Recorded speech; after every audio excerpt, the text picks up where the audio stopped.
Mubunge wa gicigo kia ubunge kia Imenti North RAHIM Daud na aririte mucemanio jura jwirigiri gukarika jo kwariria Meru. Mucemanio juju ni jo kwirigirwa kureta mwabunge bakuma Meru na MCAS bambunge county arabagacemania na munino Rais Rigathi Gachagua na kwariria mantu jara jarumirite county.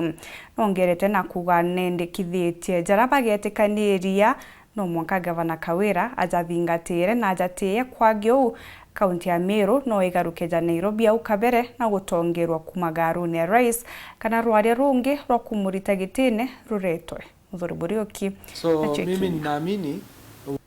mimi ninaamini we will get a solution. Mbeleni hatukukuwa na the presidency involved, and once tukimaliza na naibu wa rais tukiwa MCAs, MPs na governor, sasa ndio tutaenda wote kwa rais ndio aendorse hiyo ceasefire ile itakuwa hapo. But terms ya ceasefire ndio sijui, sitaweza kuambia terms ya ceasefire itakuwa kitu gani. Ojo ni mubunge no Imenti no RAHIM Daud akiariria mucemanio jwa jwirigiri kuthithika marĩa ruju ndio gutwathiri katikati MCA ba kaunti ya Meru na mwana Gavana ni aranandi muthirĩrio ruju munini mutongeria mugongo Rigathi Gachagua akethwa tirimene MCA bonde na mwana MP nikenda bomba kwaraniria na kuringana RAHIM na ugite kwina witiki ati kaunti ya Meru itomba kuthithika jwa wakadeke kaunti ya Nairobi arakonekenya jeshi kirungamira witi nambere. Nimeona kwa mtandao Meru Metropolitan Service. Siamini kuna mambo kama hiyo kwa saa hii, hatujafika hiyo, lakini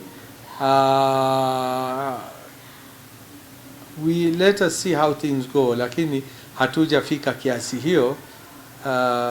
Lakini rais ndio labda ataweza once tukijaribu kusort out hiyo maneno kesho na Mheshimiwa Rigathi Gachagua na MPs pamoja na senator wetu na MCAs, ndio tutajua kama tunaweza kwenda mbele.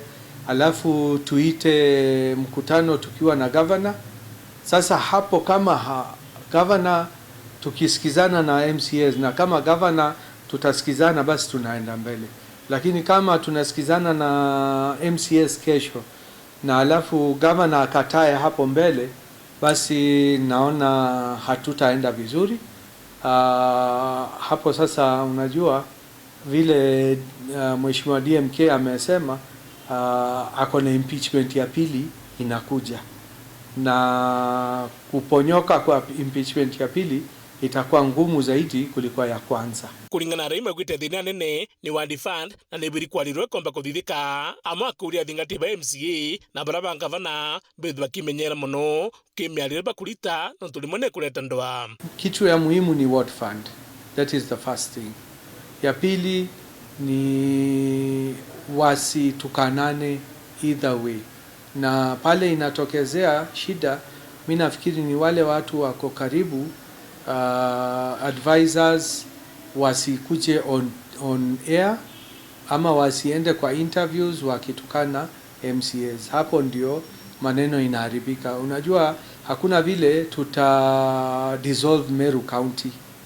Hiyo wale wanafikiria kwamba tuta dissolve Meru County ndio tuende uchaguzi tena, tunarudisha wananchi nyuma na it will not augur well. So MCAs wako hapo, governor wako hapo, wacha wajaribu kufanya kazi miaka 5. Baada ya miaka 5 tuangalie, lakini kama hawataweza kufanya kazi, basi unajua kutakuwa na budget pia itataka kuanza kutengenezwa kutoka mwezi hii. Kama national government tayari imeanza kutengenezwa, na hakika hata ya county government wataanza preliminary ile budget making process inaanzanga January. So akiwa budget haitaweza kupitishwa na county assembly, itamaanisha mambo mingi tutarudi reverse. Amnobu awija atongere bamwe barabathuri mutongeria mugongo jamithikari nturi balitiza bakionekana kimucemanio juju nonto baraba kuendekana kine na siasa barabathuri. Lakini vile rais amesema na naibu amesema kwamba ministers wafanye kazi yao, wasiingilie siasa, na wasikue kama minister anatoka hata Meru County akue Kenya mzima. So siamini Mheshimiwa Mithika Linturi atakuwa hapo. So hakuna mambo ya party leader hapo. Shauri tuko na vyama mingi hapo Meru County. Tuko na NOPEO, tuko na UDA, tuko na Jubilee, tuko na independent. Hata mimi niko independent, governor ni independent. MCAS tuko na chama mingi pia. So hii sio mambo ya chama. So sitarajii Mheshimiwa Kiraito Muronge, sitarajii Mheshimiwa Munya, na sitarajii any other party leader for that sake. Nkiripotera, wari weekend, beta muthuri Murioki.